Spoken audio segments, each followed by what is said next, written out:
بسم اللہ الرحمن الرحیم۔ السلام علیکم ورحمۃ اللہ وبرکاتہ۔ خوش آمدید۔ آپ دیکھ رہے ہیں انوار درود، وہ چینل جہاں دلوں کو سکون، روحوں کو روشنی اور زبانوں کو درود پاک کی مٹھاس ملتی ہے۔ یہاں درود پاک کے انوار، اسرار، مشاہدات، واقعات، کرامات، کمالات اور اولیاء کرام کے فیوز و برکات، ان کی تعلیمات کا بیان ہوتا ہے۔ معزز سامعین کرام، آج جو میں آپ کے سامنے بیان کروں گا وہ درود پاک کے مشاہدات کے بارے میں نہیں ہے، بلکہ درود پاک کے نالج کے بارے میں ہے، درود پاک کے علم کے بارے میں ہے اور درود پاک کی ولایت کے بارے میں ہے۔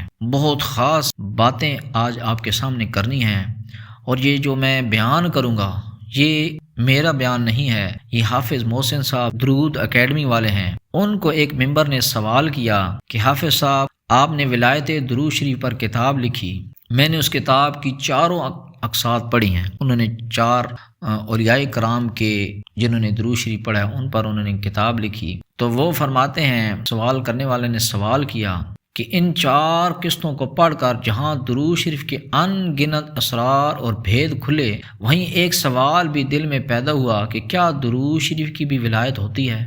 یعنی کہ اولیاء کرام جن کو ولایت نصیب ہوتی ہے، تو کیا درود شریف کی بھی کوئی ولایت ہے؟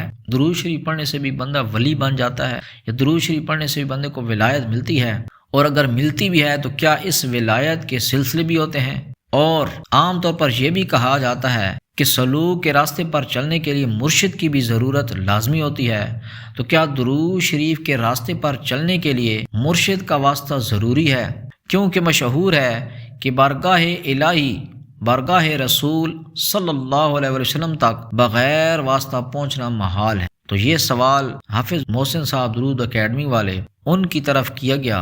اب وہ بڑا خوبصورت جواب دیتے ہیں، ماشاءاللہ، اللہ تعالیٰ ان کے علم میں اضافہ فرمائے۔ سوال کرنے والے کا نام اسلم تھا، تو آپ فرماتے ہیں، محترم اسلم صاحب، پہلی بات تو یہ ہے کہ یہ بڑی سعادت کی بات ہے کہ آپ نے ولایت درود شریف والی کتاب پڑھی، کیونکہ فرماتے ہیں کہ میرے نزدیک درود شریف کی کتابوں کی ورق بینی نصیب ہونا ایک طرح سے درود شریف کے فیض کا نصیب ہونا ہے، کیونکہ جب انسان درود شریف کی کتابیں پڑھتا ہے تو اس پر اسرار و رموز کھلتے ہیں، بہت سے سوالوں کے جواب بھی ملتے ہیں، تو یہ ایک طرح سے درود شریف کا فیض نصیب ہونا ہی کہلاتا ہے۔ اور جس کو درود شریف کا فیض نصیب ہو جائے وہ سعادت مند انسان ہو جاتا ہے۔ تو آپ کا سوال یہ ظاہر کرتا ہے کہ آپ اپنے اندر کے انسان کو تلاش کر رہے ہیں۔ ایسا انسان حقیقی عشق کا متلاشی ہے، لیکن کسی واسطے کی تلاش میں سرگرداں ہے۔ اور اگر میں یہ کہوں کہ یہ سوال ہر دوسرے انسان کے دل کی خواہش ہے تو یہ غلط نہ ہوگا، یعنی یہ سوال جو ہے ہر انسان کی نیت میں، ذہن میں، خیال میں آتا ہے۔ اب فرماتے ہیں کہ اکثر لوگ یہ شکوہ کرتے نظر آتے ہیں کہ ہمارا دل چاہتا ہے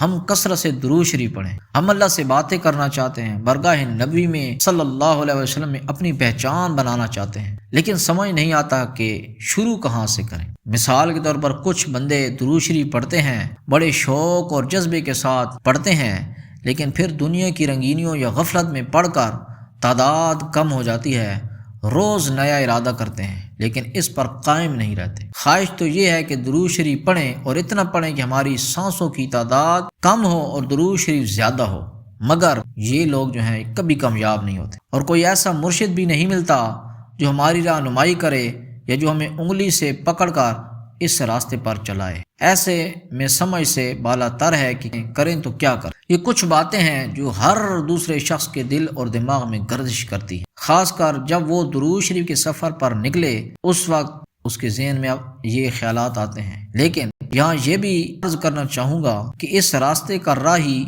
بننے کے لیے دل میں تڑپ، محبت اور استقامت کا ہونا ضروری ہے۔ عام طور پر احباب درود شریف کو دنیا کے مسائل حل کرنے کے لیے پڑھتے ہیں، اور جب انہیں منع کیا جائے کہ دنیاوی نیت سے درود مت پڑھو تو آگے سے جھوٹ بولتے ہیں کہ ہماری نیت تو خالص ہے، بس مسائل کی وجہ سے فکر مند ہیں۔ ایسے لوگ درود شریف کا ثواب حاصل کرنے میں تو کامیاب ہو جاتے ہیں، کیونکہ درود شریف جب بھی جس حال میں بھی کوئی بندہ پڑھتا ہے اس کو اس کا ثواب ضرور ملتا ہے، لیکن فیض سے محروم رہتے ہیں۔ کچھ دوستوں نے مجھے بھی کمنٹس کیے ہیں کہ حافظ صاحب، میں کب سے درود شریف پڑھ رہا ہوں یا پڑھ رہی ہوں، لیکن میرے مسئلے وہیں کھڑے ہیں، مسئلے حل نہیں ہو رہے۔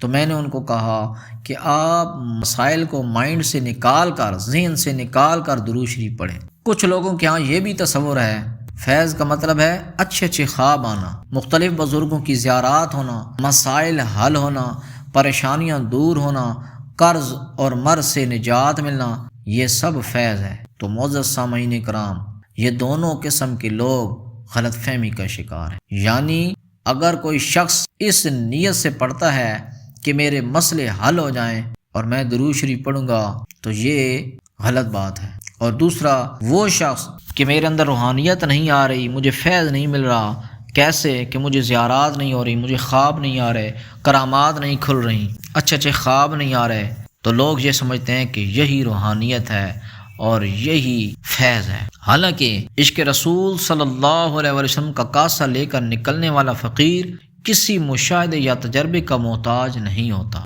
اس کی منزل بارگاہ رسول اللہ صلی اللہ علیہ وسلم تک پہنچنا، اور اس کا کام تو بس چلنا ہوتا ہے، نہ کہ گام گام پر رک کر اپنے سفر کو تجربے کی کسوٹی پر پرکھنا ہے۔ لہذا معزز سامعین اکرام، اس راستے کا راہی بننے کے لیے دل میں منزل پر پہنچنے کی تڑپ اور محبت اور استقامت کا ہونا ضروری ہے۔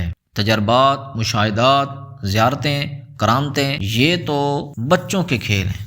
اور دیکھو نا، کشف تو جانوروں کو بھی ہوتا ہے۔ پھر اگر کوئی عشق رسول صلی اللہ علیہ وسلم کا کاسہ لے کر نکلے اور اس کو کشف کی لذت دی جائے اور وہ کشف جوگا ہی رہ جائے، اس میں اور جانور میں کیا فرق رہ گیا؟ جانور کو کشف ہو بھی جائے تو وہ آگے نہیں بڑھتا، کیونکہ اس کی منزل کوئی نہیں ہوتی۔ کچھ لوگ ایسے بھی ملتے ہیں اس راستے پر جو واویلا کرتے نظر آتے ہیں کہ دل کی بات کھلنے لگ گئی ہے، آنے والے حالات کا پتہ چلنا لگ گیا تھا، لیکن پھر ایک دم سب کچھ رک گیا، پتہ نہیں کہاں غلطی ہوئی۔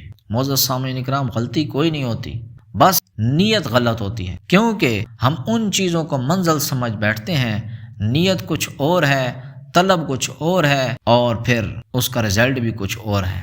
اگر کشف و کرامات سے نظر ہٹا کر آگے بڑھ جاتے تو مزید اور در کھل جاتے، کیونکہ علامہ اقبال صاحب رحمۃ اللہ علیہ نے فرمایا، ستاروں سے آگے جہاں اور بھی ہیں، ابھی عشق کے امتحان اور بھی ہیں۔ اس کی اصل تشریح درود شریف کرتا ہے، لیکن اس وقت جب نیت سچی اور دل میں محبت اور تڑپ ہو، اور یہی نیت، محبت اور تڑپ آپ کو درود شریف کی ولایت میں داخل کرتی۔ تو معزز سامعین کرام، انشاءاللہ اگلی ایپیسوڈ میں آپ کو اس سے آگے بتاؤں گا کہ درود شریف کی ولایت کو سمجھنے کے لیے آپ کو درود شریف کی ولایت کا مطلب کا پتہ ہونا بھی ضروری ہے۔ انشاءاللہ اگلی ایپیسوڈ میں ہم درود شریف کی ولایت کے بارے میں بیان کریں گے کہ درود شریف کی ولایت کیا ہے۔ وما علینا الا البلاغ المبین۔ اس ویڈیو کو لائک بھی کریں، شیئر بھی کریں، اور ثواب کی نیت سے کمنٹس میں درود و سلام لکھنا مت بھولیے۔ وما علینا الا البلاغ المبین۔